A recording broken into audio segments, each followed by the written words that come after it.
And here we go. Sports! I listen guys all the time. It's awesome. I'm in the mood for one of your classic anecdotes. Give yourselves a round of applause. All right, that's enough. Yeah. Hey guys, there is someone I want you to meet. Dave Hooker Show with Caleb Calhoun on Off the Hook Sports, represented by T. Scott Jones, Banks and Jones, style attorney from the Ted Russell Ford Music Studios, East Tennessee's #1 volume and customer service dealer. Ted Russell Ford and TedRussellLincoln.net. Look, we're all part of the same team here. Now to the Dave Hooker Show on Off the Hook Sports. 67 days till it is football time in Tennessee. A couple of big names wore that number. We'll get to that. Stat of the day coming up.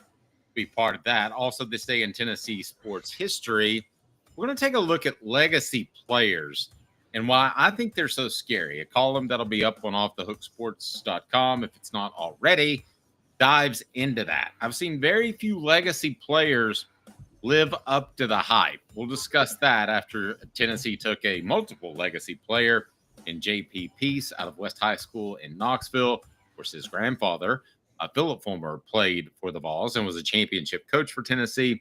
His dad was a standout middle linebacker. I would say the prototypical middle linebacker that you want. As a matter of fact, not to take anything away from Tennessee's current linebackers and Jeremiah Telander in particular, but there is some similarities there. But if you could put Robert Peace with Arian Carter in this two linebacker look, I think you'd have something pretty special, because I think that Peace is fantastic between the tackles. But we'll talk about him and his son and what to expect out of him and how expectations can get kind of crazy. Best unit on defense, that'll be 4 Downs, brought to you by Ted Russell Ford and Ted Russell Lincoln.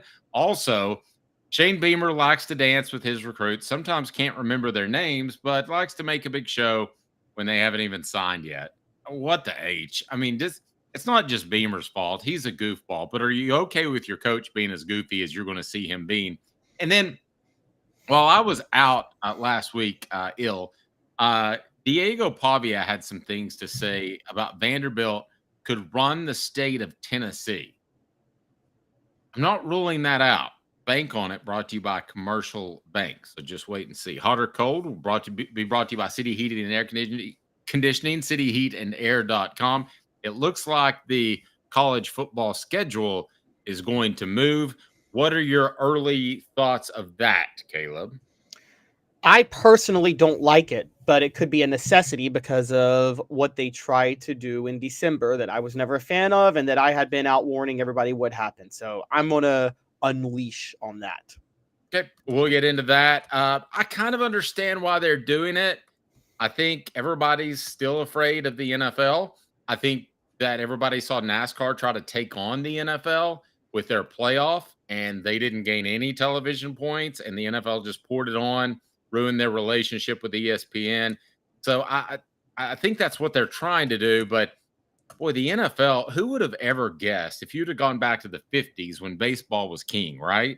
If you would have said this sport called football is going to take Sundays away from religion practically, it is going to dominate so thoroughly that all other sports just shake and fear in their wake. I mean, it is stunning to me how it's football or NFL, I should say, and everybody else. College football might be second, but it is clearly the NFL and then everybody else. Yeah, it's absolutely the NFL and everybody else. And it was one of the stupidest things by NASCAR to say, let's devalue our summer races by putting in the Chase Cup and try to make this playoff in November to think we can beat the NFL in ratings. Spoiler alert, they couldn't beat the NFL in ratings, and NASCAR's popularity has plummeted. I don't think they ever thought they were going to beat them. I thought that they could get a point or two, which would be worth millions in advertising. I don't think they were ever. I hope they were not foolish enough to think they were beating them, because they're not going to do that. Please hit that like button if you haven't subscribed. Do that. We greatly appreciate it. How many subscribers do we currently have there, Caleb? Because we've got a big giveaway that we're going to throw out. Yeah, we are at 7,946 subscribers. We are 54 away from 8,000. All right. It'll be the great chase at 8. And once we hit 8,000, we will give away a Garmin watch brought to you by Rick Terry Jewelry Design. So everybody that is a member of the channel. All you have to do is be a member, and we will pull from that and give away a Garmin watch worth over $1,000. It is pretty awesome. All right, let's get to legacy players here for a second, because I don't want to be the guy who rains on everybody's parade, but legacy players scare me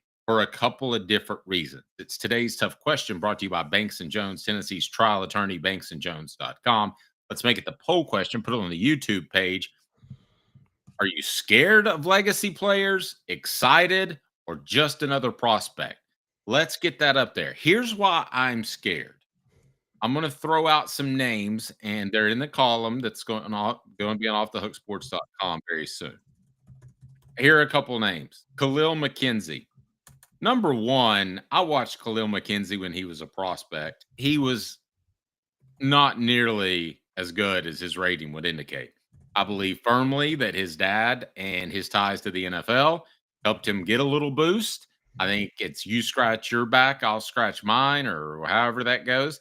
And that you had that were able to use Reggie McKenzie as a source, so they gave him a little boost in recruiting. I believe that happened. I believe that happens with most legacy prospects, because Caleb, let's face it, it's a great story to say, oh, Peyton Manning's son is going to Tennessee and he's going to be a quarterback. I mean, that's a great story. But here's the issue with that. What if Peyton Manning's son's 5'11"? Okay. You're not going to get a lot of play on a guy that's not at least a 3 or 4 star prospect. JP Peace is a 3-star prospect. So, Caleb, I think sometimes those guys get a little extra bump in recruiting. Not saying that's the case with Peace. I like his upside a lot. I'm just saying there's reasons to be cautious there. Now, if I told you you could go into a living room, get 2 prospects, one would be a solid linebacker, the other would be an All-American. They're twins. The other would be an All-American return specialist. Would you consider that a recruiting win?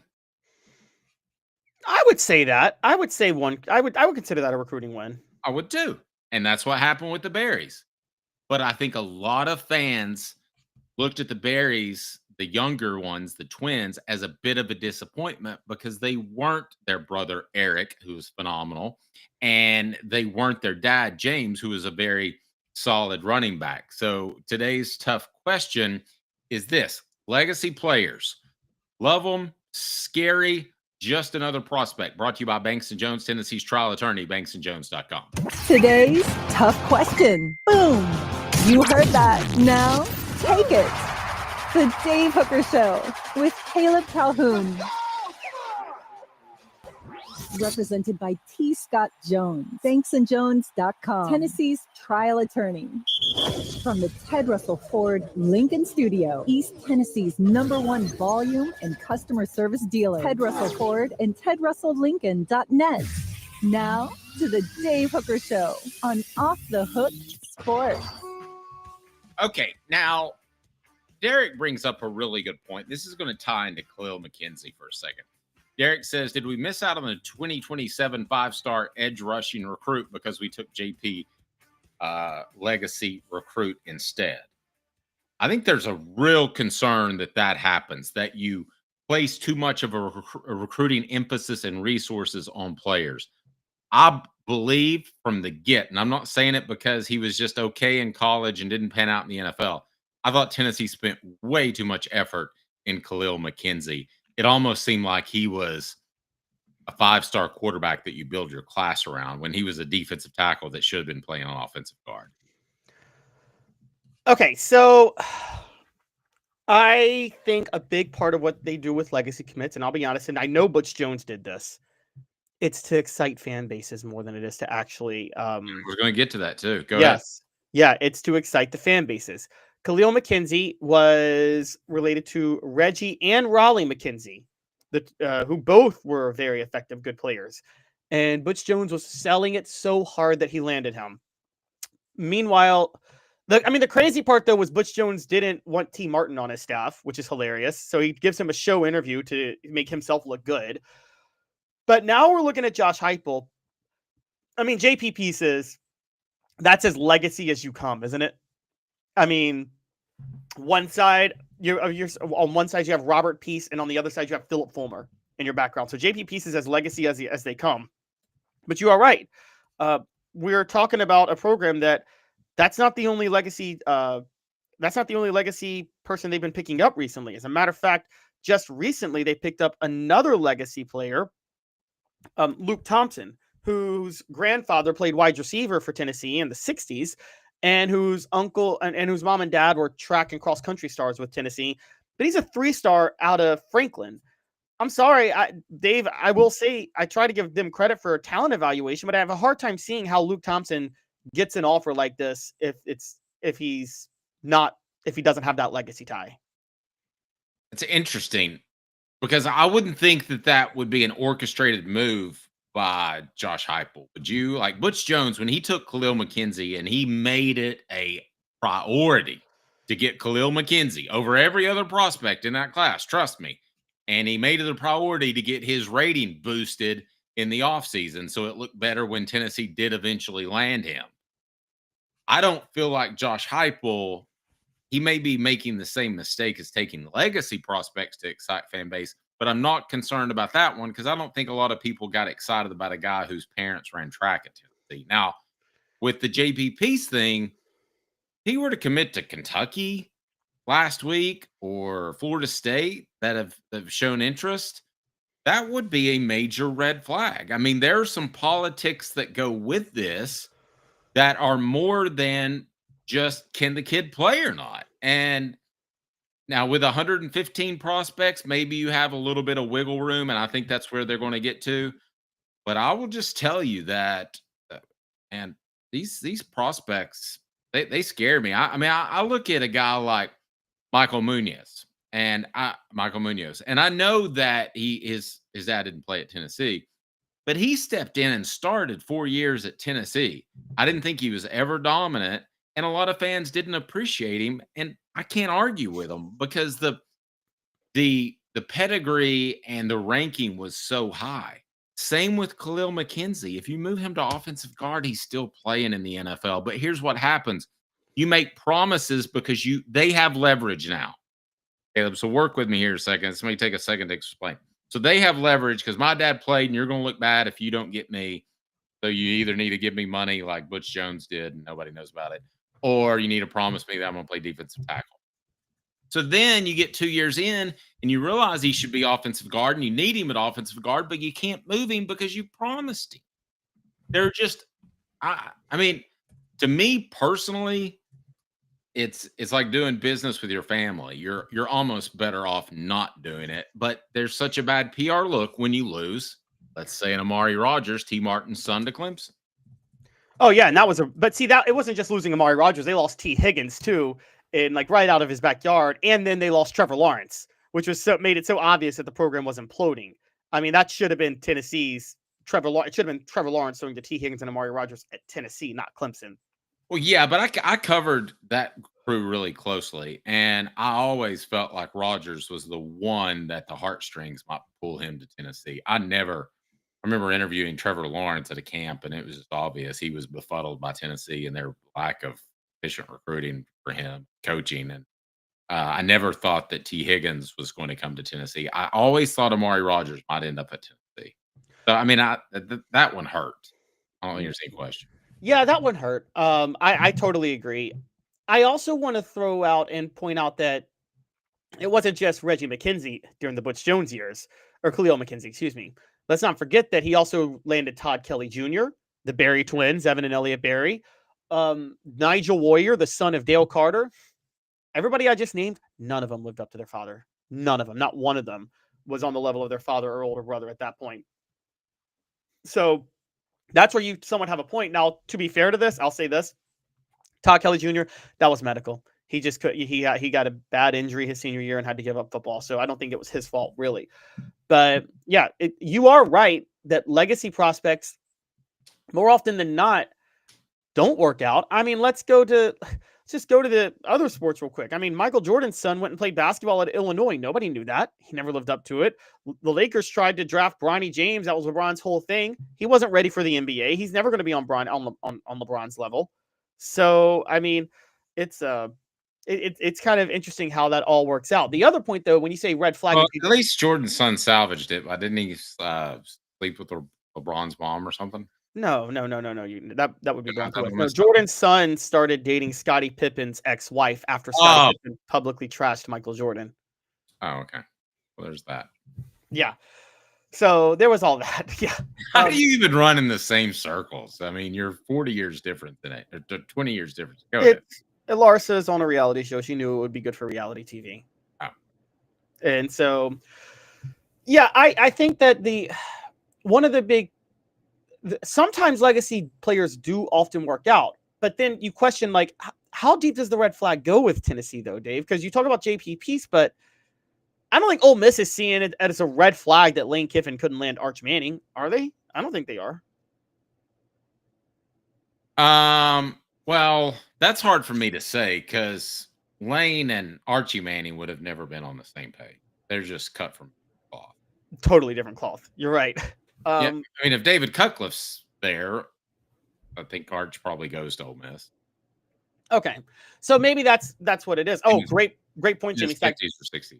Right. Great point, Jimmy Stack. Dylan Bates, a 5-star from Florida. Yes, the son of Bill Bates. So Dylan Bates, another one. Dylan Bates, this is all Butch Jones. Dylan Bates, Elliott Berry, Evan Berry, Todd Kelly Jr., Khalil McKenzie, Nigel Warrior, all legacy kids, all had a star rating above what they should have had. Dylan Bates shouldn't have even been a 3-star. He should have been a 2-star. This fuels your point, Dave, that maybe it was partially they were legacy and partially Butch Jones was calling services demanding that they add a star. No, yeah, I'm not guessing that. I'm telling you that is a fact. That is hands down. He literally made 2 recruiting analysts quit their jobs because he berated them so thoroughly and giving guys higher ratings than they had, guys that he was after. Derek says pretty much risking missing on 2 players, a legacy guy, plus in hindsight, you could have signed a better player. It's like an NFL draft pick bust. Now, I'm not going to speak to the JP Peace thing because there's still a lot of time left, and I don't know that there's another guy they could have spent more time on. But I will tell you, as a fact, they spent way too much time on Khalil McKenzie. Way too much time. Now, I will give you another example. He would have been a star if not for coming along at the wrong time, having the wrong injury, and being prescribed the wrong type of pain medication. And that's Aaron Douglas. His dad, David Douglas, played at Tennessee. Aaron Douglas is one of the. I will tell you this: doing play-by-play, Caleb. When I watch football, I always watch the defense. I don't watch the ball. But when you do play-by-play, you have to watch the ball because you have to tell people what's happening. This guy kept coming out of my peripheral, and it was Aaron Douglas was just that good. He kept bouncing in there. The other guy was I would say Lee Smith. Now Lee Smith didn't even make a practice at Tennessee because he got a DUI and got in trouble, and he had to go to Marshall where he got in a fight and got hurt pretty severely. So his career was sidetracked. But if you don't know, Lee Smith played about 8, 9, 10 years in the NFL. He had a solid career. Oh, interesting. Okay. Another legacy that always works out for Tennessee is the Colquitt family. Every single Colquitt becomes good for Tennessee. That's true. I feel like they could have a 5-year-old come over and he's kicking like 45-yard bombs. All right, today's tough question. What is it again, Caleb? We'll address that on the YouTube page. We want is Josh Heupel recruiting too many legacy players? Okay, I like it. It's brought to you by Banks & Jones, Tennessee's trial attorney, banksandjones.com. Why Banks & Jones? Well, it's because they're Tennessee's trial attorney. You can play to win with Banks & Jones because they'll go to trial. You've heard of other lawyers. They say they'll go to trial and fight for you. They won't. They just want to settle. That's the easiest way out. Well, that's not Banks & Jones, led by T. Scott Jones. They won't settle. They'll go to trial for you. Tennessee's trial attorney. They play to win. Truly, Tennessee's trial attorney when it comes to criminal defense or personal injury. Why settle? It's Banks & Jones. T. Scott Jones. banksandjones.com. All right, Caleb, give me the trivia, the poll question. It's not the one I picked, but I'm just going to let you pick them from now on. You just take it over. Oh, is Josh Heupel recruiting too many legacy players? 80% say no, 20% say yes. I am with the Luke Thompson one. I might be leaning on the yes, he is. Because I start to think that, look, legacy players are. I think the biggest reason, Dave, that a lot of them don't live up to the hype, it's not. Do you think it's more the pressure of living up to their parents, or do you think they're just already overrated because of who their parents are? I think they're oftentimes overrated because of who their parents are. I also think there's pressure on them to perform more than the average prospect. I think that's a real factor. And I think some of that's internal pressure as well. Here's the thing that I think's scary about the guy that you mentioned out of Crossville and then JPPs. Okay. What used to happen in December? You used to try to gobble up prospects so you could go into January with momentum because that's when you closed out your recruiting calendar, correct? Correct. Okay. That's changed. So June is the new December. This is when you want to start to pick up momentum going into July.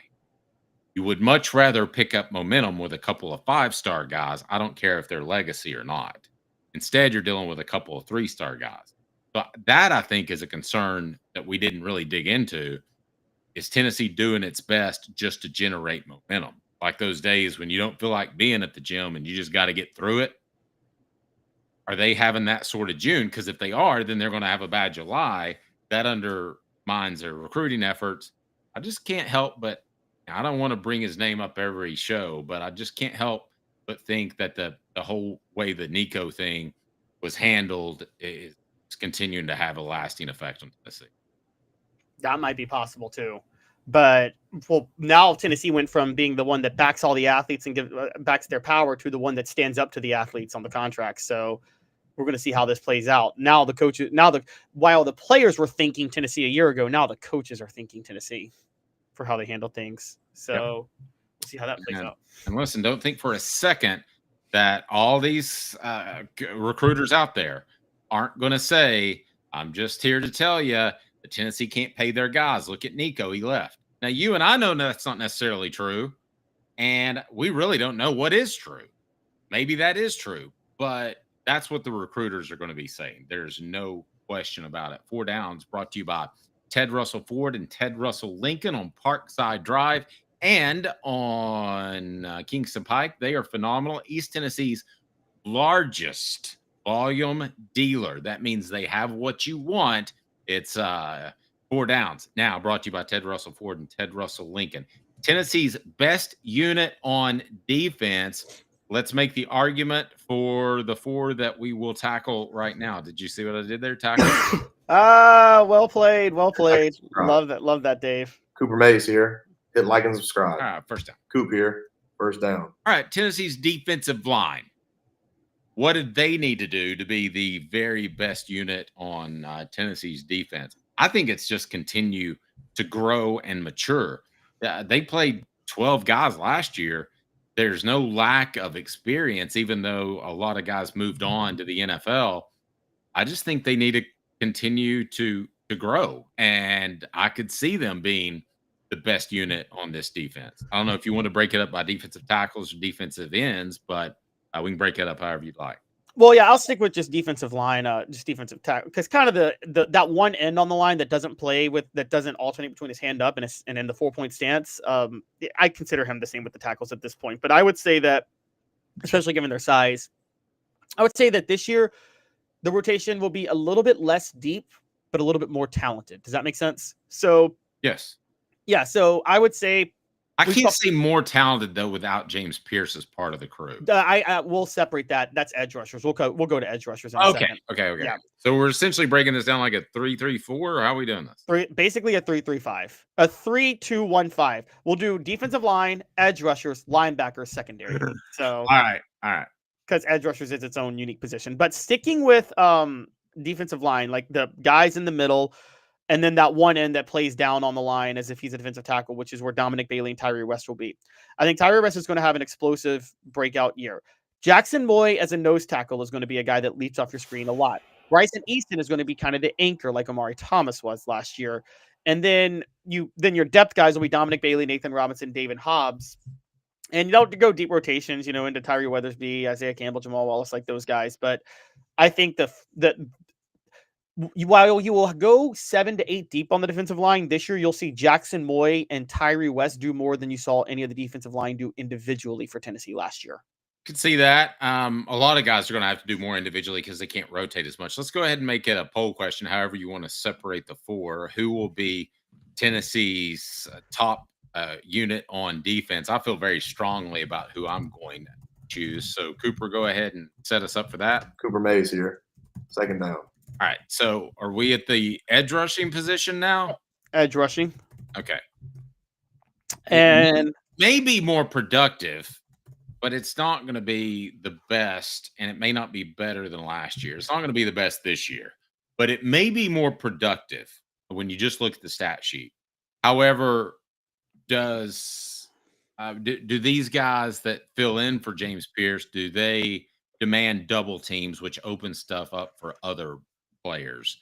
I'm not sure that's going to be the case. I'm not sure that any of the edge rushers are going to be as adept at dropping into pass coverage, which I'm not that crazy about in the first place, as James Pierce was. He was just an all-around incredible athlete. He might have been the best athlete on the team. So I don't see how you can take a step up, and I don't see how this can be the best unit on the team. This unit comes down to one thing, or one player, and that's Jordan Ross. If Jordan Ross figures it out and the switch flips, he's going to shine. He's going to be a superstar. However, Jordan Ross, if he doesn't, Joshua Josephs has to be the main guy. And Joshua Josephs is not capable of being the main guy. He benefited last year with James Pierce dictating how blocking schemes on the other side. Because for those who don't know, the edge rusher is not just one position out there. Tennessee oftentimes runs two edge rushers out there. They'll have 3 down linemen, 2 edge rushers, and then they did that a good bit last year. And Joshua Josephs was benefiting a lot from James Pierce on the other side. I don't think Joshua Josephs can be the feature edge rusher. I just don't. I don't think so either. I don't think he's quick enough. I think he's fast, twitchy enough. So I don't either. I'm with you on that one. I think he is the perfect complement. I think if he's always got somebody to play opposite of, then he's going to be just fine. Derek has this to say. We're going to touch base on those middle linebackers, Randy, in just a second. Derek says, I think we will be better with interior design pass rushes as the defensive tackles are versatile, in my opinion. Love Jackson Boy, and watch for David Hobbs as well. So 4 downs, we continue.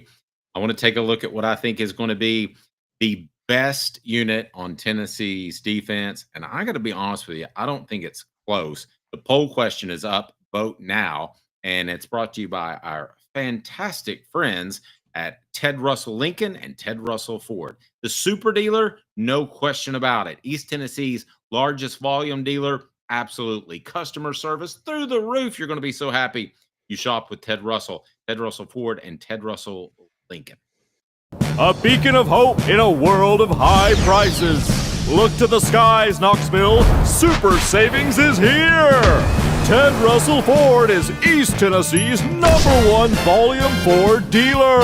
Employee pricing is here. You pay what we pay on all new Ford models. Come see the super dealer today at either Ted Russell Ford location, Parkside Drive, or Kingston Pike. Cooper Mays here. Hit like and subscribe. Tennessee Center, Cooper Mays here. 3rd down. Thanks, Coop. It's almost like we had double Coop. All right. Now, Cooper Mays turned out to be a great legacy player. He did. I mean, he was arguably his dad, though, was going to be a first-round pick. I don't know if you are aware that he suffered Yeah, I knew he had suffered an injury. Yeah, and like his last workout before the pro day, he was working with a freshman who just wanted to show him how to go through drills and non-contact injury. It was really bad. So Cooper Mays ended up being an incredible player. All right, so I think it's linebackers, and I really like Jeremiah Thielander. I really like Arian Carter. I actually think that Arian Carter is probably right now the best player on the team in terms of potential and established production. I'd say he's #1. I'd be curious what you think of that. But every time I see Thielander step out on the field, he improves to me, and he needed to. So I'm really high on Tennessee's 2 linebackers. This is supposed to be somewhat of a debate show. I actually fully agree with you, and I think it's very underrated how good Tennessee's linebackers are going to be. I mean, Jeremiah Thielander now with much more experience is ready to take on the full-time middle linebacker role and has the athleticism to do it. He was thrown in there last year because Keenan Peele got hurt again. Arian Carter is wildly athletic, has a ton of potential, and was a little raw last year because it was the first year starting. I think he'll fix those issues, and he has All-American potential. I mean, we're talking. I mean, for Arian Carter, I think we're talking like a Kevin Burnett level type of linebacker, like that level of elite. And Thielander as the glue player on the other side is going to be incredible. Well, I was also told by somebody that knows that Arian Carter, when Keenan Peele went down, both times had a ton thrown on him. And he was ready to be that guy out there that kind of learns on the fly and makes plays with his athleticism, but he was probably not ready to handle the whole defense, which he had to do because of Peele's untimely past 2 years. Sam says, am I the only one that thinks we have a top 3 SEC defense? I could see top 3. Now, let's turn to the defensive backs. We don't know what Tennessee is going to get out of Jermod McCoy. ACL used to be the prognosis of death. That's not the case anymore. If he's back and anywhere close to the way he played this September as he did last year, yes, I think Tennessee definitely could have a top 3 defense. If they have a hole at that position for the majority of the year, I don't know if that's going to be the case. Dave is running a no huddle. He doesn't even set up 4th down before bringing up the secondary. All SEC center Cooper Mays here. 4th down. The official was too slow to set the ball. Yeah. I think the secondary is a big question. I think it'll be solid. I think Colton Hood was a great transfer pickup to offset the injury to Jermod McCoy in September, but it won't be as elite as it was last year. Jacoby Thomas entering the portal was a big hurt.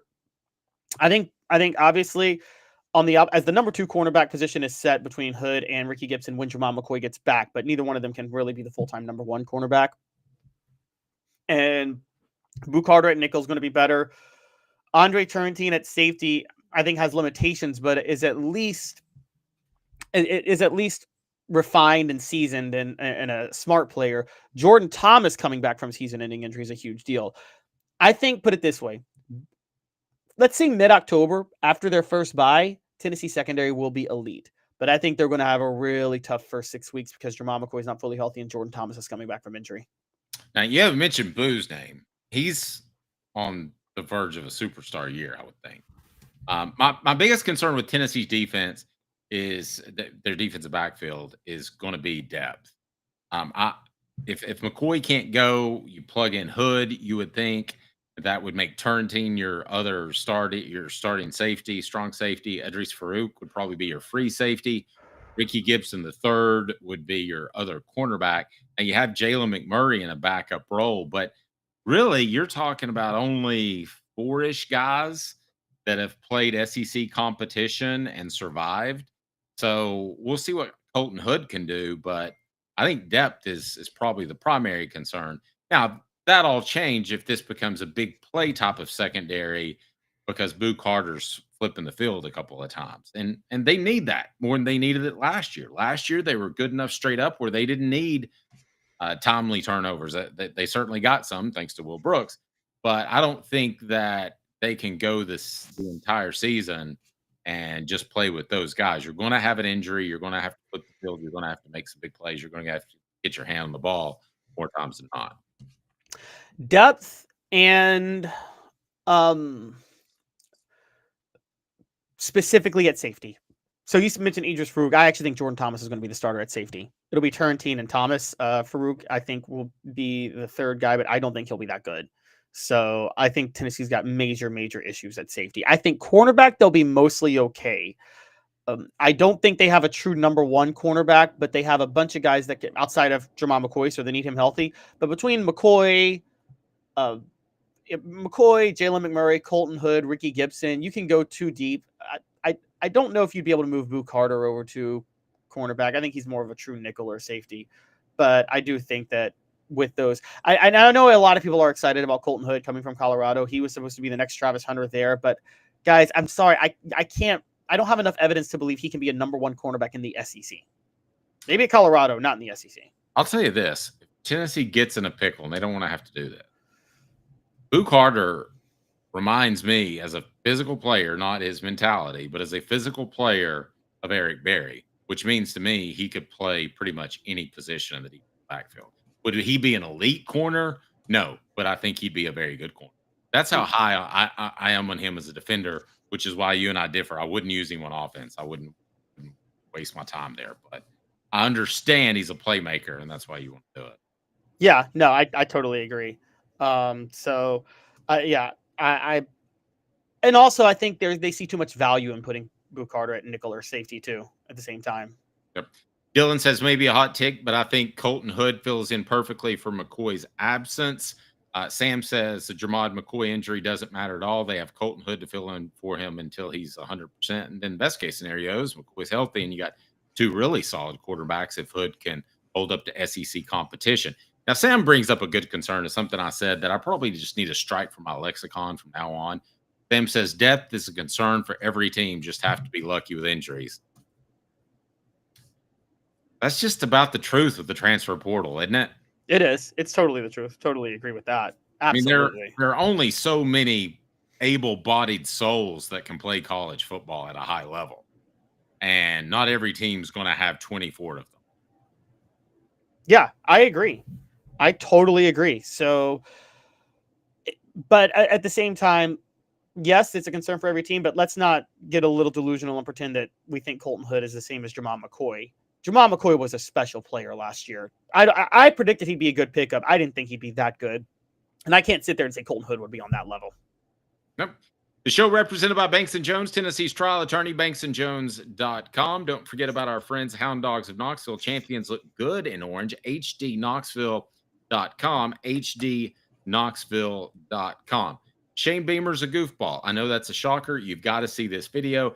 Hang tight. 2 minutes off the Hook Sports. Why Banks & Jones? Well, it's because they're Tennessee's trial attorney. You can play to win with Banks & Jones because they'll go to trial. You've heard of other lawyers. They say they'll go to trial and fight for you. They won't. They just want to settle. That's the easiest way out. Well, that's not Banks & Jones, led by T. Scott Jones. They won't settle. They'll go to trial for you. Tennessee's trial attorney. They play to win. Truly Tennessee's trial attorney when it comes to criminal defense or personal injury. Why settle? It's Banks & Jones. T. Scott Jones. banksandjones.com. Now in its 45th year, the second and third generations continue Joe Neubert's commitment. His vision of what this business needed to be, we still try to live up to that. Joe Neubert Collision Center. Community banking is about location and much more. It's about family. We reside in your community. We are a part of your community. At Commercial Bank, our commitment extends beyond the walls of our branches. It's displayed each day in the opportunities we provide, the money we give back, and the time we commit, all to help improve the lives of the people, families, and businesses that make our communities great. Commercial Bank, life made better. Hi, Mike Davis here with City Heating and Air, reminding you to always dare to compare. Our team provides quality local heating and air service, installation, and maintenance across East Tennessee. We use only the best equipment like American Standard heating and air conditioning for your residential, new construction, or commercial needs. Honesty, dependability, and customer satisfaction have been the cornerstones of our business since 1961. City Heat and Air. Dare to compare. Are you ready to get strong? At NFC, we offer top-notch weight training and functional fitness, so you can build strength and improve your performance. Join today at nfc1.com or stop by any one of our 7 East Tennessee locations.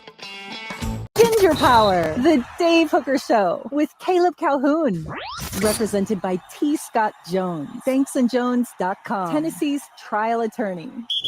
From the Ted Russell Ford Lincoln Studio, East Tennessee's #1 volume and customer service dealer, Ted Russell Ford and TedRussellLincoln.net. Now to the Dave Hooker Show on Off the Hook Sports. I do love some of the gamesmanship that's out there, especially with Georgia hanging there at the 3rd game of the season. So we got some conversation on the message board. If Jermod McCoy's 85%, you're fine. I'm assuming that means you go ahead and play him. I don't know. It depends how good Colton Hood is. But the thing is, you could say to yourself, Caleb and I disagree that Syracuse is a challenging game. But in my logic, Syracuse is not the most challenging game in the world. ETSU is obviously not. So you could theoretically sit Jermod McCoy, even if he's close to 100%. But then you deal with the chemistry issue of bringing a guy in against Georgia. Now, there are a couple of positions I don't think affect chemistry very much. Corner is one of them. Running back is another.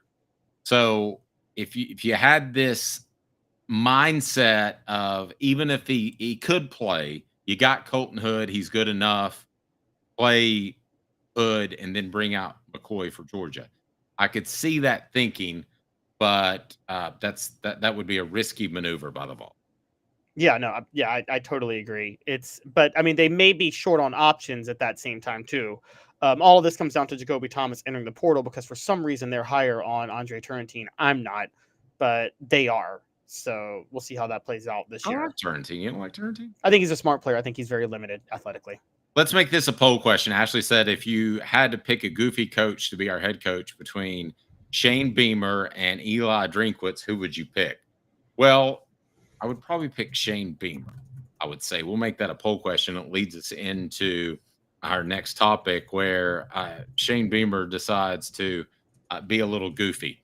So can we go ahead and pull up that Facebook video in which I think this illustrates a lot of what's wrong with college football right now. And we can address it on a couple of different issues. But let's play this video here. It's What the H, and it's brought to you. Please put your hands together. Sorry. That's brought to you by Rick Terry Jewelry Design. Go ahead. And yeah, we'll go to right there when the players are coming in. Watch this. Defensive back to Xavier. Welcome, defensive back to Xavier Curry.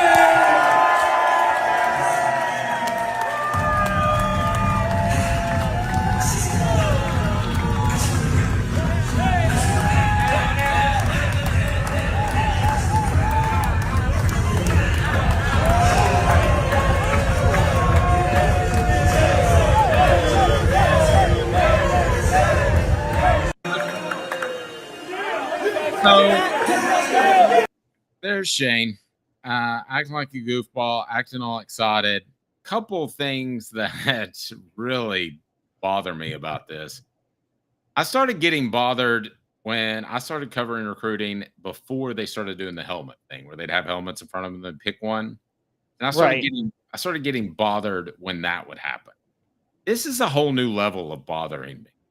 You are setting this young man up for failure. You're turning him into a star before he's taken part in his first practice. Is this something you would want Josh Heupel to do? I mean, and I ask, I know we've got some fans of other schools on the show. Is this something you would want your coach to do? Is this what's hip and cool nowadays? Is this what swag you have to compete with the Joneses in terms of recruiting? To me, it seems odd and seems like the wrong direction to go. What the H? I guess we're going to finish out this What the H before we get to this What the H. What the H? Wow, I've never worked hard on anything. What a cool life. For real? The Dave Hooker Show with Caleb Calhoun. Represented by T. Scott Jones. BanksandJones.com. Tennessee's trial attorney. From the Ted Russell Ford Lincoln Studio, East Tennessee's #1 volume and customer service dealer. Ted Russell Ford and TedRussellLincoln.net. Now to the Dave Hooker Show on Off the Hook Sports. All right, Ashley with a great comment. No, I don't want to see Josh doing that with other players.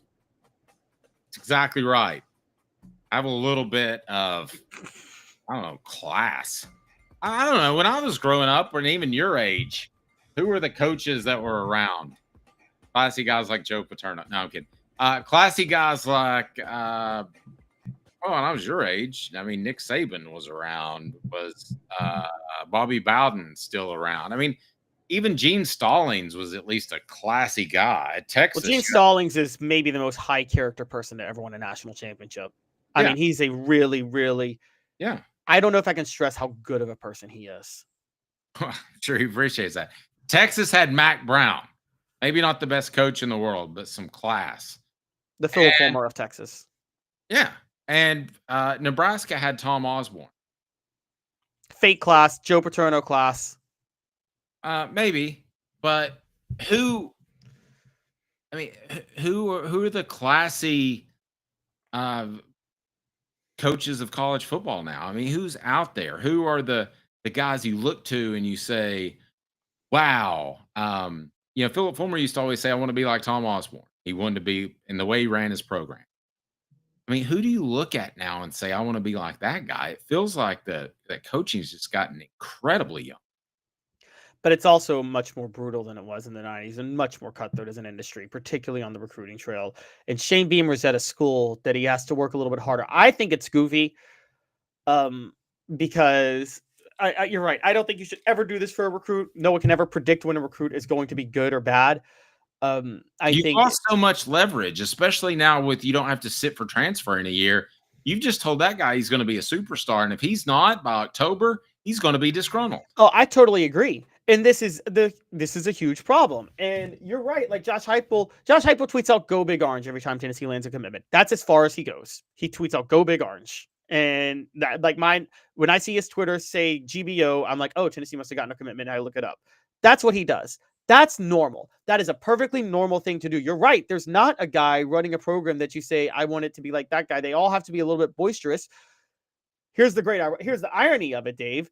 I mean, obviously, as we know, in the 90s, the boisterous coach was Steve Spurrier. Turns out he was probably the classiest of all of them at his heart, though.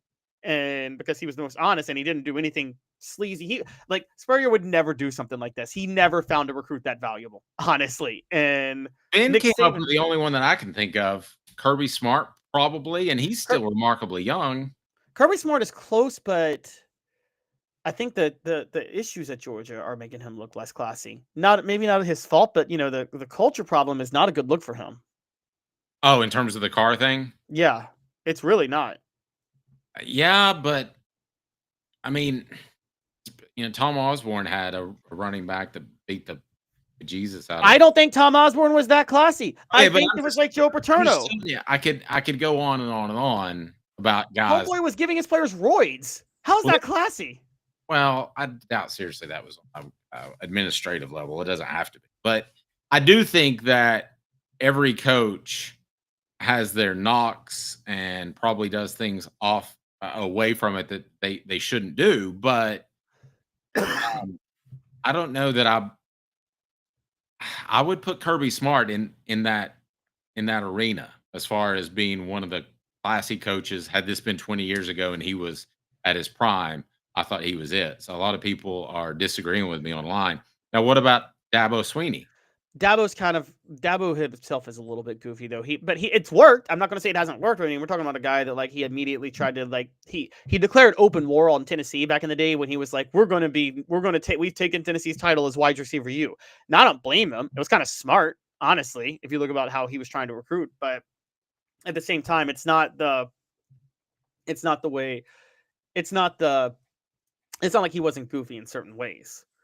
So, and I guess when we talk about the deans of college football, I'm not just discussing years. I'm discussing that they have to be a little bit older. They have to have had some success. They have to be at their programs for a handful of years. I guess it's Kirby Smart and Dabo Swinney, and that's the end of the conversation. Yes, I agree. And also the two most successful head coaches we're talking about. I mean, is Ryan Day not classy? How about Ryan Day? He's a championship coach. Is he not classy? I don't think he's that great of a coach, but I think he's classy. Yeah, I guess you could start to include him in there. Unsung, by the way. This is random. I'll tell you who's a classy coach. Biff Poggi up in the Maryland area. It's absolutely right. I remember a little Biff Poggi. You remember Biff Poggi? I do not remember Biff Poggi whatsoever. He was the head coach at Gilman High School. Do you want me to tell a funny story? Have you ever seen a lacrosse team go to practice with before they have their sticks? No, I have not. Well, it looks like they're wearing shells like you wear in football, not the full pads. And I remember one time jogging behind this lacrosse team, and I called the coach and I said, "Where are you? I'm here to interview the prospects." And he goes, "I'm with the team. Where are you?" And he goes, "I'm with the team." And he goes, "Are you sure you're not with the lacrosse team?" That was embarrassing. Oh my God, that's hilarious. That's actually really funny. And then right about that time, they're going to pick up their sticks, and it's pretty obvious. And my son played lacrosse as well. So do we have anybody? Marcus Freeman? Marcus Freeman's not an ambassador, a dean of the sport. Can't see that. I mean, getting Notre Dame back to a title game was pretty impressive, but if he wins a title, he would be. I mean, you win a title at Notre Dame, you are a dean of the sport at that point. But we'll have to see if he can actually do that. I still don't think he can do that, honestly. And I mean, it's the same with, we're talking Marcus Freeman. Who else? I had a couple of others that came to mind that could, like, if Kalen DeBoer wins a title at Alabama, I think Kalen DeBoer is a very classy coach. I'm higher and higher on Kalen DeBoer by the day as a person and as a head coach. I mean, to the point where I think I would be very, very scared of Alabama. Yep. I didn't agree with that. Stat of the day is brought to you by our fantastic friends at Neubert Collision Center, where I will be visiting Neubert Collision Center. They'll handle all of your car repair needs. And I'll tell you what, for nearly 50 years, Neubert Collision Center has been East Tennessee's best choice for quality repair work and fantastic customer service. It is Stat of the Day now, brought to you by Neubert Collision Center. Or do they? Stat of the Day. The Dave Hooker Show with Caleb Calhoun. Off the Hook Sports. All right, so I'm going to throw this at you. 67 days till it's football time in Tennessee. I got 2 Vols that wore the number 67. So I'm going to contribute to Stat of the Day from time to time. A bunch of guys I've never heard of. 67 is not a popular number. But Chad Clifton wore it. And Bill Mayo wore it. So 2 really, really good offensive linemen and a bunch of guys I've never heard of. By the way, Philip Fulmer told me that Bill Mayo was the one of the 2 guys, and I can't remember the other one, that he saw that showed up and was ready to play offensive line in the SEC from the day he stepped on campus. That's pretty impressive. Bill Mayo, though, never really had much of an NFL career. He just played at the USFL. I would say one interesting tie between those 2 players, though, is Mayo did sign with the Green Bay Packers, and Chad Clifton had a legendary career with the Green Bay Packers. I would say it's funny you bring up Bill Mayo. In terms of Chad Clifton, is he the most, like, if you were to do an all-time Tennessee football team of, like, based on NFL production, Chad Clifton would probably be your first pick of offensive lineman. He might be the best form of all to play in the NFL, him or Raleigh McKenzie, one of the 2. Well, and remember this too. He didn't have the career he should have had because of the Warren Sapp. That cheap shot by Warren Sapp, yeah, which broke his pelvis. So he's in the Green Bay Packers Hall of Fame, but he's not in the NFL Hall of Fame. He would be easily. No, I think it says the massive statement. I think he's Tennessee's best offensive lineman of all time. I think he could have slid in and played guard. I think he played tackle, obviously. I think if you wanted to, you'd waste some of his talent, but he could have played center.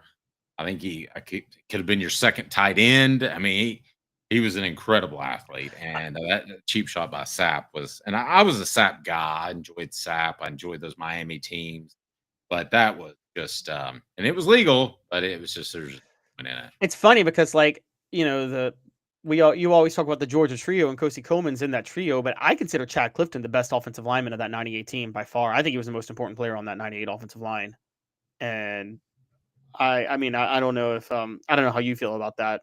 It's better than Spencer, better than Mercedes. I'm forgetting the 5th all of a sudden. Jarvis Rito, better than Rito. Okay, to me, here's how I would. Those 3.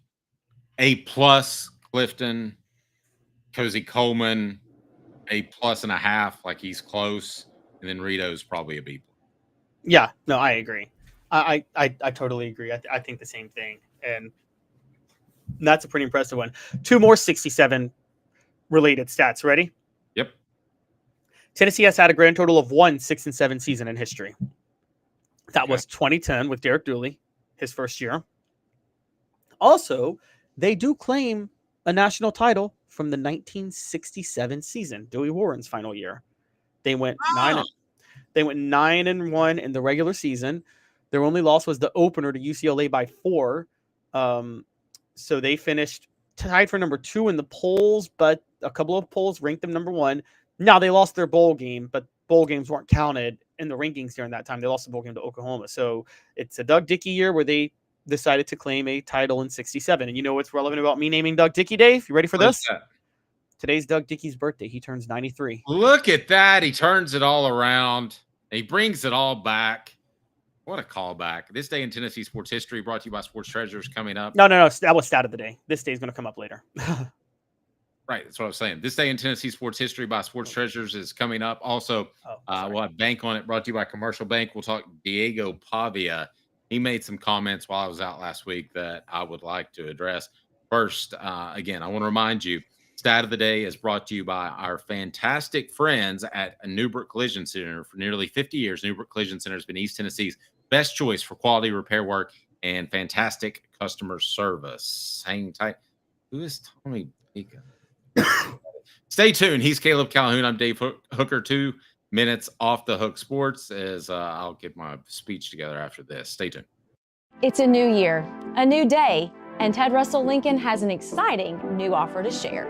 Right now, get a 2024 Lincoln Navigator with 0% APR for 72 months and up to $4,000 in bonus cash. Or drive away in a new 2024 Lincoln Corsair Grand Touring with 0% APR for 60 months and up to $4,500 in bonus cash. It's time to get excited about the ride. Come and see what a luxury car experience truly is at Ted Russell Lincoln Knoxville.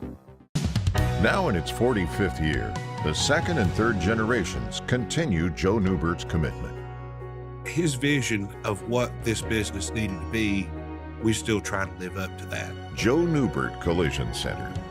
Having been in the jewelry industry for a long time in the Knoxville community, I saw a need for a jeweler, a real jeweler. Our ability to do these designs has really been based on the customers bringing new things in and challenging us as a store. Our goal is not to tell anybody what they want.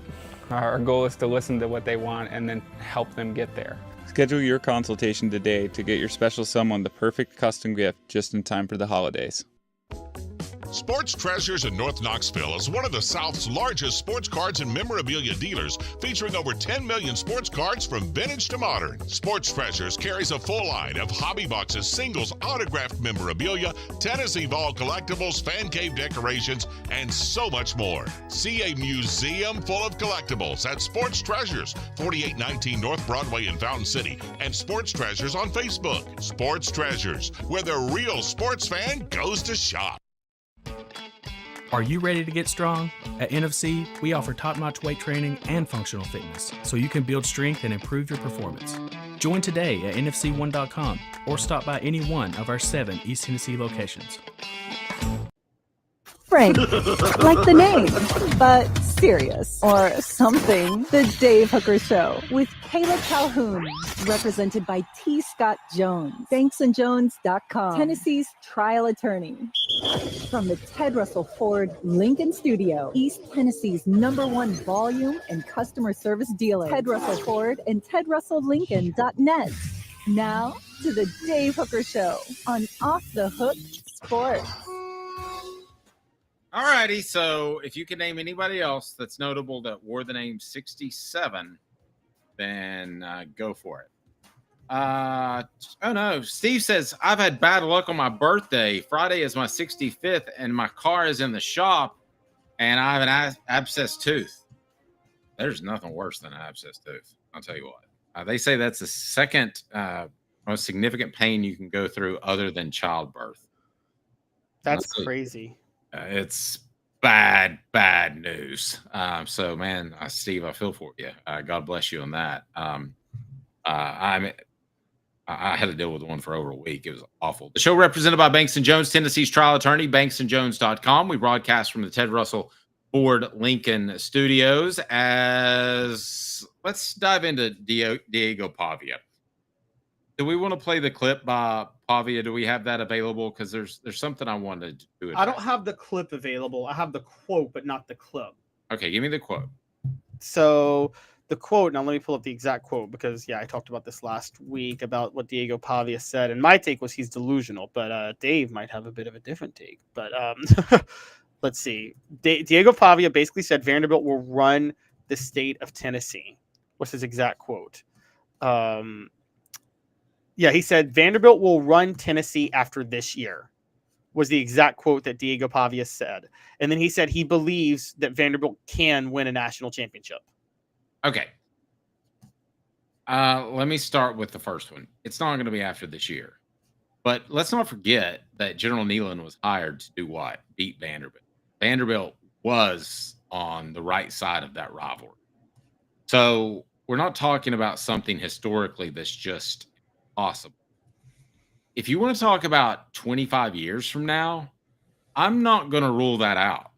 But you're going to have, I mean, what would have to happen? You would have to have a new stadium. There's only so much you can do to polish that, but you'd have to have a new stadium. You'd have to have improved facilities. They're doing a lot of that. And I can't help but wonder how much money may be tucked away. And I'll give you a little bit of insight. My cousin did my hip replacement. He's one of the top orthopedic surgeons in the Southeast. I went to Vanderbilt. Does not just do well, Caleb. We're talking about a whole different level from what you and I would probably think is doing well financially. I can't help but think that there's a bajillion dollars out there among all of their alums.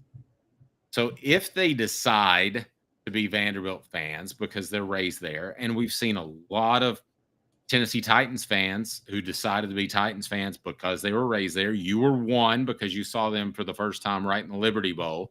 Yep. We have seen people make that transition. Again, I think that it's a long ways to go, but I wouldn't completely rule it out. And it'll be Bank on It, brought to you by Commercial Bank. So, Caleb, you tell me why I'm crazy. Commercial Bank is your neighborhood bank. What makes us different from other banks? We understand that every customer has unique opportunities, challenges, and financial concerns. We don't expect you to fit into the same box as the next person or business. Whether it's purchasing a home, saving for your child's future, or planning for your next vacation, we're with you every step of the way to navigate life's big decisions. Commercial Bank. Life made better. Here's what I wonder, because everybody loves a winner, Caleb. What if this Vanderbilt program ends up being a perennial 6-win team season, and they're at least making a bowl game? They're going a little bit further, perhaps. And that, to me, would be a significant step in the right direction. I could see, you know what the most infuriating fans are to me? Are fans that are fans of Tennessee football and Kentucky basketball. And there's a lot of those. And I could see Nashville sports fans saying, Tennessee's playing ETSU, Vanderbilt's playing Alabama this weekend. I'm wearing my Vanderbilt shirt. So this is twofold. What you're saying is possible, but it's as possible as anything happening in college football. Northwestern could become the class of the Big Ten in 50 years if things change. I mean, so that's why I would say you're crazy. Here's the steps of how this would have to happen. So what would Vanderbilt have to do to run the state of Tennessee and honestly be a power? Well, what are Vanderbilt's strongest? They're an academic elite school, but what are their three strongest subjects? Law, medicine, social sciences. Law and social sciences has a ceiling on how much money you can make. Even though lawyers are very, very successful, you're not going to become a trillionaire being a lawyer. It's just not going to happen. So medicine is the middle one. Here, now follow what I'm getting at here. Medicine, Vanderbilt's probably the school, not probably. It's a strong possibility that the person who discovers the cure for cancer one day comes from Vanderbilt, is it not? And is a hardcore Vanderbilt football fan. Right. And listen, we just heard numbers this past week that Texas is paying $40 million to its football team. Well, let's just say a guy discovers the cure for cancer and he's a billionaire and he's a football fan. $40 million is nothing to him. Yeah, and if he discovers a cure for cancer, he's going to be the first trillionaire. So, if he does that, and he's a Vanderbilt grad, and you're right, and he's a football fan, you don't think he could make Vanderbilt elite? Look, Elon Musk could do this with Rutgers if he wanted to. I just don't think Elon Musk cares that much about football, so he's not going to do it. But yeah, someone at Vanderbilt, you could easily see them do that, and they could turn Vanderbilt they could just buy championships. And in this NIL age, that's very strongly possible. And you're right. Not just only if Tennessee is playing ETSU and Vanderbilt's playing Alabama. But also, what if Tennessee goes through another decade of dysfunction? And say they have a decade of dysfunction at the same time, someone at Vanderbilt. Well, let's what if this for a second. What if the rules got loosened with NIL and transfer portal and all that stuff? What if that happened in the last couple of years of Butch Jones when everybody knew it was going downhill, and then you had Jeremy Pruitt? I mean, how many prospects do you lose to Vanderbilt that can transfer easily that want to stay close to home, or do you just lose in recruiting because Tennessee stunk? I mean, Tennessee would have to open the door. Don't get me wrong. If Tennessee's winning 3 national championships every decade, it's not going to happen. But Tennessee would have to open the door. But while I'm high on Josh Heupel and I think he can get things turned around at a championship level, it would be crazy for me to have the utmost confidence in him, wouldn't it? I mean, given where Tennessee's program's been the past 15 years? Absolutely. Absolutely. So, and again, there could be things that happen to Tennessee that's out of Josh Heupel's control. You know this. You've covered how many coaches, Dave, how many coaches have you covered that you thought they were good coaches, but they were derailed because they took over a job at the wrong place at the wrong time? And I mean, maybe I'm crazy, but I still think Mike Shula just was in a bad situation at Alabama, honestly. I think he was a little slow. But, I mean, Lane Kiffin's an example. I think he would have had success at Tennessee. I don't know if it would have been elite success. But USC was wrong place, wrong time, wasn't it? He went to USC. That's a great point. He is the classic example throughout his career. I think he would have had success at Tennessee. I think considering what they had at Tennessee, he did have success, relatively speaking. I think that Southern California was a bad fit. I thought at the time, I said there's no way he should accept the job nor be offered the job. Didn't work out, and now things are working out at Ole Miss. Let's be honest. I mean, sure, they want to win a championship at Ole Miss, but if you're winning 10 games and making the college football playoff, which that's basically where they are, that's pretty good for Ole Miss. I mean, you're kind of maximizing things there, aren't you? You are. And you are, if you're doing that enough, you're starting to build enough of a traditional base to where you maybe could get over the hump one day. You know what I mean? Like if you have enough success over a sustained period of time. I mean, look at Virginia Tech. Now, I know Virginia Tech is down in the dumps of the program right now, but they got Michael Vick. Frank Beamer did a great job building that into a very solid program. And you could theoretically see Virginia Tech now in the right environment with the right resources becoming a perennial power because of the way the program was built. Let me ask you this, and let's make this our poll question. And I don't know how you want to phrase this. You can do it how you want. In 5 years, that's another recruiting cycle. So that's coming off of the Alabama win. 5-year recruiting cycle coming off that. What type of program can Vanderbilt be? Same old Vanderbilt, bowl team, or can they be a college football playoff contender or even a championship contender? I don't think anybody's going to go championship contender, but I'm telling you, they get a couple of more wins like they got against Alabama. That there's going to be people that are going to get more excited about that football program. And I'm just telling you that Vanderbilt found some sneaky ways to win championships in baseball. And I don't know if you can do this in football, but they found sneaky ways because of partial scholarship. I don't know if you can do things like that because they're a private school, but I could easily see Vanderbilt being – okay, let me ask you this. Could you see Vanderbilt being in Ole Miss's class where Ole Miss currently is? A 10-win season – and they're knocking on the door. That seems difficult in 5 years. Now, theoretically, Vanderbilt already is in Ole Miss's class because Vanderbilt and Ole Miss was one of the protected SEC rivalries when the division split, funny enough. But I think that seems like a bit ambitious for Vanderbilt. I do think maybe one day, again, there's a lot of factors that have to go into play for this to happen. There's so many. And I just don't think that can happen at Vanderbilt in 5 years. There are workarounds. Look, great programs find workarounds, but even the programs that find workarounds don't win championships. They go very, very far. I mean, the biggest story on the best case of this was what Jim Harbaugh and David Shaw did at Stanford, right? They were in that power I offense when the Pac-12 was all the rage was the finesse West Coast offenses and spread offenses. And that power I, nobody could handle it with Stanford. And Stanford would always just get the right quarterback, whether that be Andrew Luck, Kevin Hogan, or whatever. And they were going 10-2, 11-1 every year, and going to the Rose Bowl quite a few times, but they weren't in the class of like the most athletic teams. So even though they go 10-2 or 11-1, that one loss would be to a more athletic team that would beat the brakes off them by 30. Well, and people got used to it. I think he won 3 games the next year. Right, exactly. Yeah, so you can sustain some level of success. David Cutcliffe, we know, did at Duke. Dave Clawson did at Wake Forest for a little while at these academic institutions. But for instance, Northwestern, I think, is the standard for Vanderbilt. Pat Fitzgerald, what Pat Fitzgerald had done was the standard, and that was the best they could do. Yes, Northwestern did win the Big Ten a couple times in the mid-'90s, but that's a different time period. I think their best hope is to have some sort of like David Shaw level of early success at Nashville, but you have to sustain that for a period of like 10 years.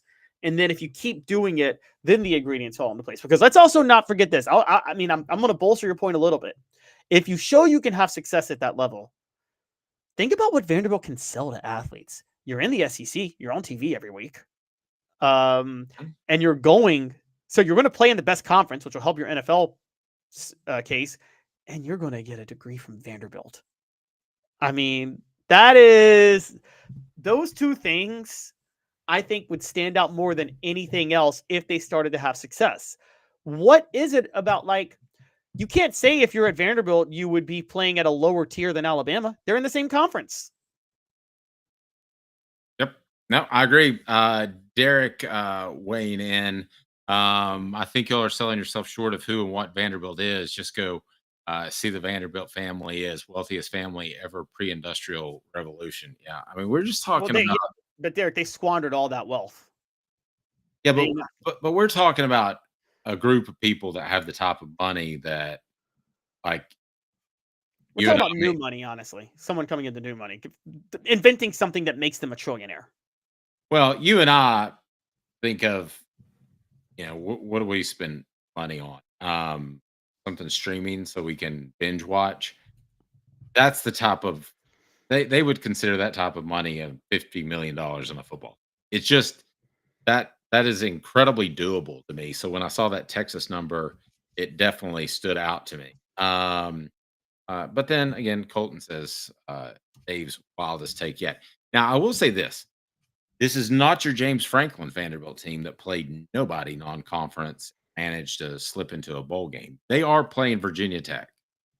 So I think they've got the right mindset as long as they don't fall short of a bowl game. I think that would be a step in the wrong direction. But could they win a couple of guys in the Vanderbilt area and the Nashville area? Yeah, I think they could. I think this in 5 years could be a program that is comparable to, let's say, Mississippi State or Missouri.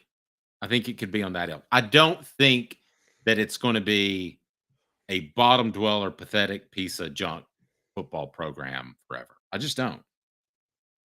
All right, here's a tougher question for you. What has a better chance? Here might be the biggest question. Who has a better chance of becoming a football power, Vanderbilt or Kentucky? Wow. See, I think Kentucky would be perfectly fine just being a basketball power, and they don't really care about football. So, but if Kentucky decided we want to go all in on being a football power, and so does Vanderbilt, who has a better chance of actually getting to that level? Well, Vanderbilt. Wow. You know what? I think I'm kind of with you on that. I don't think that's close because of the money they could spend. If they're as a group, and everybody's different, so nobody's going to think the same thing as a group. But as a group, if they said, we're going to be a football power, and Kentucky said, no, we're going to be a football power, then, man, I've covered Kentucky football games, all-star games. There's no talent in that state. I mean, it makes Tennessee look like South Florida. And there's a good bit of talent in Nashville. So I don't think that's close. And the amount of money that they could spend isn't close either. I think if they both had that mindset that you just laid out, I think that Vanderbilt would leave Kentucky in the dust. I totally agree. You didn't want to in the beginning, did you? No, I think you're right. You're right. Ashley says this, without Pavia this year, are we even having this conversation, though? I don't think so. No, you're not. But are we talking about Virginia Tech the way we do if they don't have a guy named Mike Vick? Probably not. So are we talking about Miami the way we do if they don't have a guy named Howard Schnellenberger? people change the course of programs. Is Diego Pavia that guy? I don't know, man. He beat the number one team, and he's the quarterback at Vanderbilt, number one team in the nation. I never thought I would say that. Now, Vanderbilt also has to be really serious about this because Colton says Vandy won't be a part of the super conferences anyway. Now, I don't know that I agree with that because I think that the SEC is going to look out for its original members. And I think Vanderbilt would be granted in, much like Northwestern would. You don't want a murderer's row of a schedule. So you've got to have some teams in there that are beatable. So I think that I think Vanderbilt would make a super conference. Now, if Vanderbilt was the 2 and 3 win Vanderbilt team like we've seen in the past and not even hanging in games and those decisions were being made, then yes, they could get left out. But right now, I don't think you would leave them out. No, you wouldn't leave them out, and they're not going to. This is the debate me and you have had for a while. I don't think charter members are leaving the SEC or the Big Ten. I think that, I don't even care if there's a super conference that's formed. Those charter schools are staying. They're safe no matter how bad they are going forward. Who are the charter schools, off the top of your head? From the SEC? That are still in the SEC. Oh, yeah. Tennessee, Florida, Georgia, Alabama, Auburn, Ole Miss, Mississippi State, LSU, Vanderbilt, Kentucky. Those are the 10 charter schools of the SEC. They will never, ever be kicked out. I'm okay with State. I don't think State's ever going to win a national championship, but I think they've got a lot of tradition. It's a neat place to watch a football game. It screams SEC. I'm cool with that. Vanderbilt's, though, the one that had better be playing at a high level when they go to super conference, because I don't think they have anywhere near the tradition that some of these others have. It is time for Caleb to make us a little bit smarter. How about this day in Tennessee sports history? And it's brought to you by Sports Treasures. This day in Tennessee sports history. It's cool, baby. It's cool. Now you know, and knowing is half the battle. The Dave Hooker Show with Caleb Calhoun. Off the Hook Sports.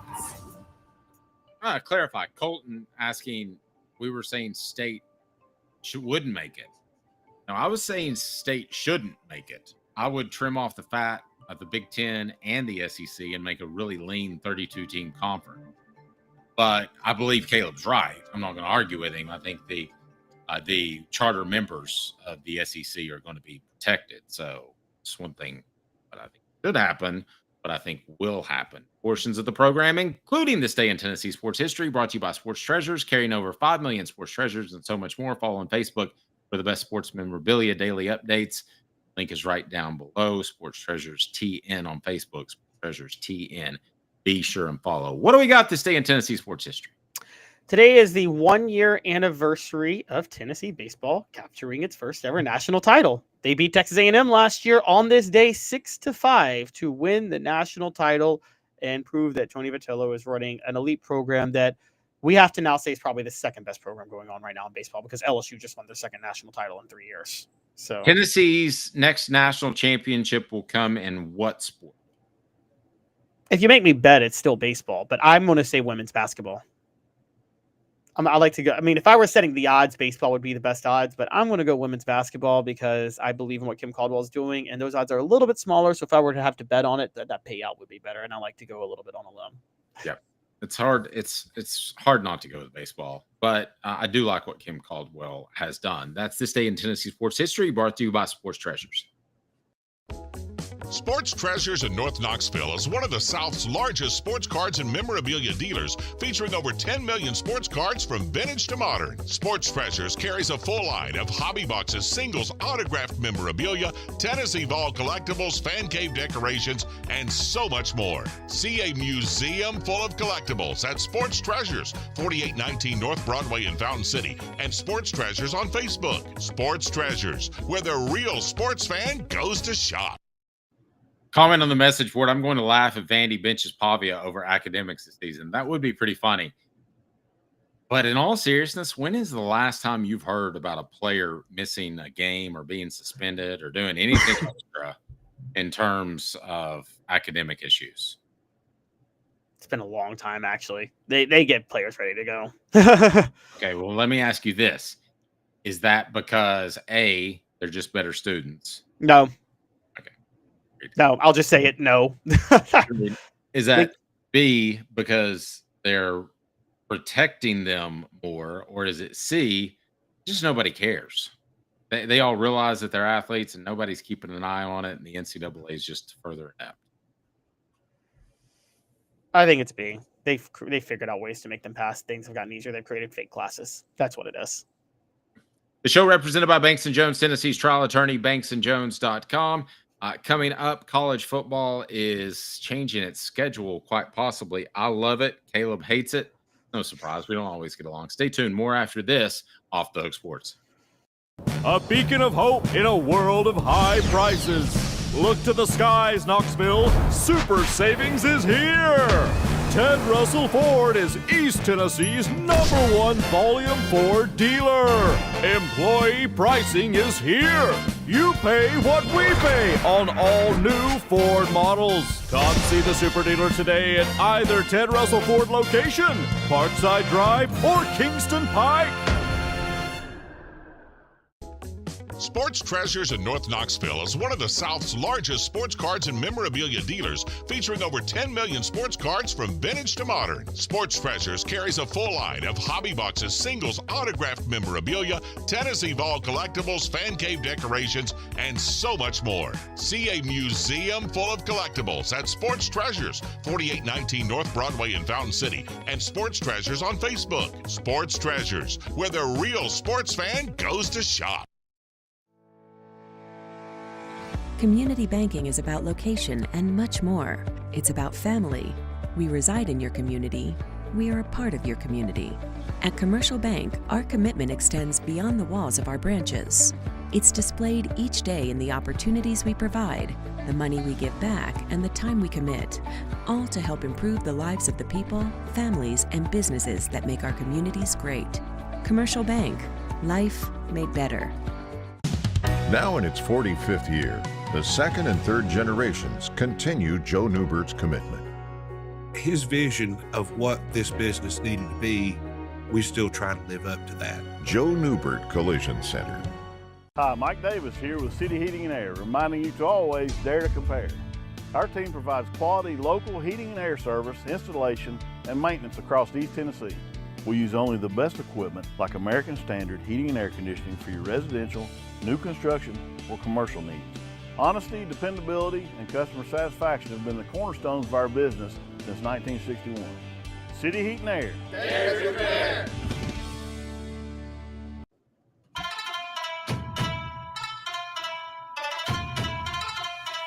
Welcome back to the message board.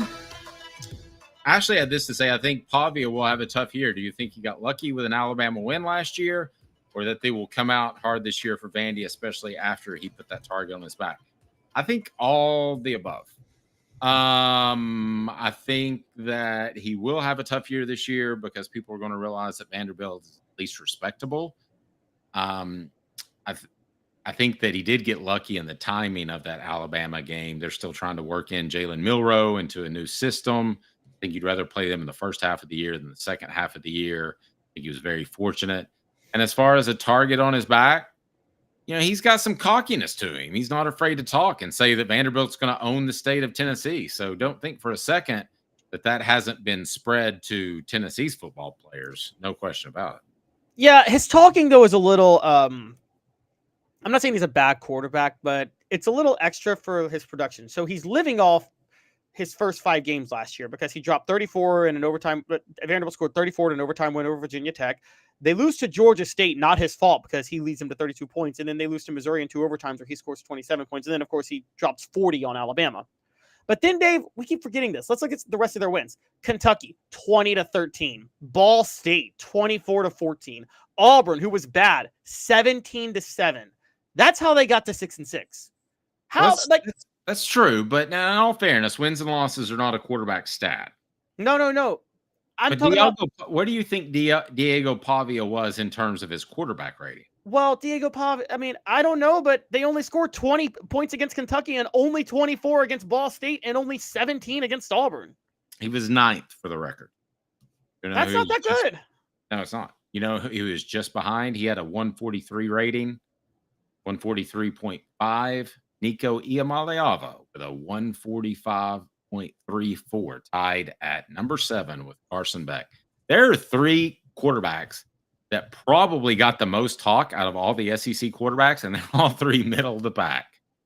That is true. Now, the more important stat, to be fair to Diego, you are right, is total QBR, and Diego is number 7 on that. Nico's number 9. Quinn Ewers is number 8. But yeah, that can also be a little bit overrated. But you are right. It's kind of interesting how that all played out. We're gonna have to see with Diego Pavia. I think he lived off a couple of games that he caught people by surprise last year, and that spiked a lot of his stats. Yep, I can see that. The show represented by Banks & Jones, Tennessee's trial attorney, banksandjones.com, as we broadcast live from the Ted Russell Ford Lincoln studios. And I'll tell you what, my Jeep is fantastic. I love it, and I love the fact that I got the powertrain warranty where it's all taken care of, bumper to bumper. I was treated just incredibly well. They made sure I got the best financing for my vehicle. I drove off that lot so happy. I was beaming, smiling. That's what they do for you. They take care of you. They're a member of the community. They take pride in that and giving back to the community. They want to make sure you have the best experience. That's Ted Russell Ford, Ted Russell Lincoln, East Tennessee's largest inventory dealer. So I know they've got what you need, and they can take care of you. It is Hot or Cold, brought to you by City Heating and Air Conditioning, cityheatandair.com. Where do you stand? Hot or cold? Brought to you by City Heating and Air Conditioning. Integrity matters. 50 years in East Tennessee. cityheatandair.com. On Off the Hook Sports. All right. Are you hot or cold on these changes as we dive into some potential changes? Now, these are just proposals. We want to be clear because I like how the NCAA likes to throw out 15 million proposals. And then when you finally get a real rules change, you're like, this rule? Is this a rule? Is it real? Because that's what we tend to do. But these are just proposals, right? Yes. I'm doing the main. I did a few, but this is all spurring from a story that they are moving the start of college football season to week 0 for everybody. Which, for those who don't know, that would just be week 1. That's the week before Labor Day, when like 7 or 8 teams play like a teaser opening weekend before Labor Day weekend. Okay, so moving it to week 0 would mean the first week would be August the 23rd, correct? Correct. Okay. I like this a lot if I'm a college football administrator because I've got a 1 week head start on the NFL, right? Yep. At August 30th, right now, I've got a 1 week head start. They don't play on that week. I've now got a 2 week head start. So that's hot. I love it. I think I said earlier in the show, I think the NFL is the unbeatable monster, and why try to fight it? You can move around a little bit. And I'm not saying start playing football in spring. This is as far as I would move it. I'm okay with 1 week, not 2, not 3, 1. And Derek asked if I've locked in the 4-wheel drive from Ted Russell. Lincoln, my GPS I have. All right, Caleb. So what do you think of moving it up? I hate this. Wow. And this is what college football keeps forgetting. If you analyze everything by dollars and cents and not intangibles, the dollars and cents will fall. And here's what I mean by this. Sometimes the spectacle is what adds to the dollars and cents. So let's call it what it is. You're not competing with the NFL during the regular season. You're just not, because you're on Saturday, they're on Sunday. You don't have to worry about that. No, I disagree with that. And I think you're going to see that with your family. Okay, with your son getting older, I'm just going to say this. I think sometimes you have to decide how much time you spend watching football. Yes, but here's what's going to happen, though. August the 23rd, the weekend before Labor Day, people are still checked out of sports, a lot of it. That's where there's either school's just starting or they're getting ready to start school. They're going to college. A lot of kids are moving into college that week, by the way.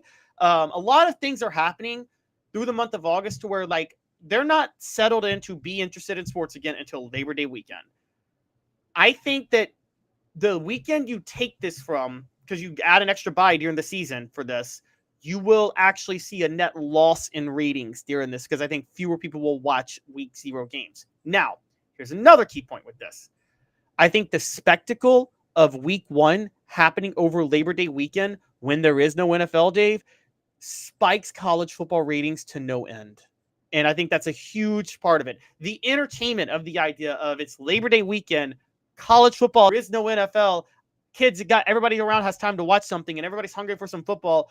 I think the spectacle of Labor Day is so important to college football and the fabric of it that I don't like moving it at all. I love college football opening on Labor Day weekend. My only issue is there aren't more big games on Labor Day weekend. Sure. Hot or Cold brought to you by City Heating and Air Conditioning, cityheatandair.com. Could the back end of the schedule? Hi, Mike Davis here with City Heating and Air, reminding you to always dare to compare. Our team provides quality local heating and air service, installation, and maintenance across East Tennessee. We use only the best equipment like American Standard heating and air conditioning for your residential, new construction, or commercial needs. Honesty, dependability, and customer satisfaction have been the cornerstones of our business since 1961. City Heat and Air. There's your pair. Here's a factor that we need to address. Derek says August, it's hot. It is. I mean, there are a few games early in the season that are affected by heat and also storms. That would still be during hurricane season, right? Yes. I don't think SEC games should be outside in the daytime over Labor Day weekend.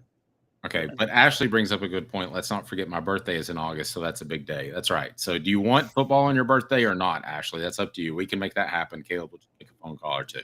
All right, what's our next topic on Hot or Cold, brought to you by City Heating and Air Conditioning? So one of the topics and talks of doing this is if they change the college football season and the college football format, they could move back the end of the regular season to after Thanksgiving. So they could expand, they could, to add another bye, it could either be they move up a game from Labor Day or they move back the end of the regular season to like the week after Thanksgiving. You're going to think I'm crazy, but I would actually expand it on both ends, front and back. That's hot. Nope. Wrong again. I'm cold on this. I think college football has perfect symmetry. You start on Labor Day weekend, you end on Thanksgiving weekend. It's just too perfect, Dave. And like that adds to the spectacle. I love it. I love it. And so Derek brings up a great point. Florida schools are going to be making up games in December every year. That is true, Derek. And here's the biggest problem with this, Caleb, is I could come up with what I wanted and you could come up with what you wanted, but we're one person and we can do that. The problem is you have to get so many people on board. So are the Florida schools going to buck playing earlier in the season because of potential storms? Possibly. If I would, if I'm Kentucky, I don't want to play Florida in September, and by extending the schedule on the front end, that just opens it up to play in more warm weather areas. I think that's a real area and a real concern. I've been in situations before. I remember Antoine Stewart by chance. Yes, I do. Yeah, I saw him suffer a full body cramp after a Florida game, and if you haven't seen that, it's scary. And these guys are really, really pushing things to the limit, and I don't think people understand that sometimes, especially with creatine and all that sort of thing, which I'm sure they're on now, which they say is good for brain health. I might do that. That's hot. All right, and lastly, moving conference championship weeks. You don't even like the conference championship, so what do you care? Well, I don't like that they don't matter anymore. I love the conference championship, and I'm mad at the expanded playoff for making them not matter. But I would actually be okay with this. Rather than have like Army, Navy, the conference championship weeks and then the Army Navy week, why not flip them? Why not do Army Navy the first week of December? And then as people are talking about makeup games, because you're right, Dave, like at least like 5 games a year have to be made up in some way or just canceled, right? Mm-hmm. How about make that first week of December the week of makeup games for any game that was canceled for a hurricane or whatever during the year? And then the Army Navy game also, because that's the big game. Okay, fine. That is not a bad idea, because then it would be like the Super Bowl where you have that week off where people would talk about the conference championship games. I know that's not completely the same, but there is a comparison. Yeah, exactly. You get a bye before the week of the conference championship games so you can rest, get healthy, do whatever. And then, you play your conference championship game, and then, the college football playoff kicks off right after that. I think that would be the best way to do it, honestly. I'm okay with that. The show represented by Banks & Jones, Tennessee's trial attorney, banksandjones.com. We'll see you at 10 o'clock weekdays, offthehooksports.com. What can we see online today, Caleb? Yes, we're going to have a little more talk about Josh Heupel's recruiting methods, Tennessee, and I'm going to talk a little bit about if teams are going to still do that 3-3-5 shell when they play Tennessee. Yep. He's Caleb Calhoun. I'm Dave Hooker. Off the Hooks.